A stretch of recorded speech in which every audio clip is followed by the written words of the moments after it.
আৰু আমি 151টা চিটত ইতিমধ্যে লিড হৈ আছো গোটেই অল অভাৰ ইণ্ডিয়া। গতিকে 400 এইবাৰ আমি 400তকৈ অধিক আসন আমি লাভ কৰিম ভাৰতীয় জনতা পাৰ্টি আৰু তৃতীয়বাৰৰ বাবে নৰেন্দ্ৰ মোদী ডাঙৰীয়া ভাৰতবৰ্ষৰ প্ৰধানমন্ত্ৰী হ'ব। আপোনাৰ সমষ্টিত কি হ'ব? কাউণ্টিং চলি আছে, অলপ পিছত গম পাব ফাৰ্ষ্ট ৰাউণ্ডত। আপোনাৰ প্ৰতিদ্বন্দ্বিতা কাৰ সৈতে হৈছে বুলি ভাবিছে? কংগ্ৰেছে পাব ভোট, কংগ্ৰেছৰ লগতে প্ৰতিদ্বন্দ্বিতাত যি ধৰণে প্ৰতিদ্বন্দ্বিতা হ'ব লাগে মই ভাবোঁ যে সেই ধৰণে হোৱা নাই, কিন্তু এতিয়া বেলট বক্সত কাউণ্টিং চলি আছে। ফাৰ্ষ্ট ৰাউণ্ডৰ হয়তো ৰিজাল্ট অলপ পিছতে ডিক্লেয়াৰ হ'ব, গম পাব। আৰু পোষ্টেল বেলটত আমি আগবাঢ়ি আছোঁ। আৰু ক'বলৈ কি আছে, আমাৰ বিধায়ক আছে, প্ৰত্যেকজন বিধায়কে নিজৰ নিজৰ এৰিয়াত তেওঁলোকে কাম কৰিছে। আৰু গোটেই আমাৰ আজি কাউণ্টিঙৰ ইনচাৰ্জ হিচাপে আমাৰ প্ৰমোদ বৰঠাকুৰ ডাঙৰীয়াক আমাৰ বিশ্বনাথ জিলাৰ 2টা সমষ্টি দিছে।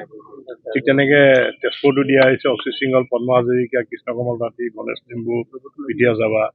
গহপুৰত আপোনাৰ উৎপল বৰা ডাঙৰীয়া আছে আৰু বিহপুৰীয়াত আছে আপোনাৰ অমীয় ভূঞা ডাঙৰীয়া।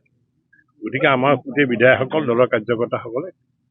আপুনি কিমান ভোটত আপুনি জয়যুক্ত হ'ব? মই এতিয়া নকওঁ কিমান ভোটত লিড হ'ব, মই নকওঁ, কিন্তু ভাল মাৰ্জিন হ'ব বুলি আশা ৰাখিছোঁ। বাকীকেইটা কাউণ্টিং চেণ্টাৰলৈ যোৱা হ'ব নেকি? যাম। ইতিমধ্যে মই গহপুৰৰ খবৰ লৈছোঁ, গহপুৰৰ কাউণ্টিং চলি আছে আৰু তেজপুৰতো কাউণ্টিং চলি আছে, বিহপুৰীয়াতো আৰম্ভ হৈছে। অসমত কেইখন সম্ভাৱনা আছে? অসমত 12খনটো আমি ধৰিছোঁ, 12খনটো আমি এক্সপেক্ট কৰিছোঁ, 12খন পাম বুলি। মাননীয় মুখ্যমন্ত্ৰী ডাঙৰীয়াই কৈছে যে 12খন আমি লাভ কৰিম, গতিকে 12খন আমি পাব লাগে।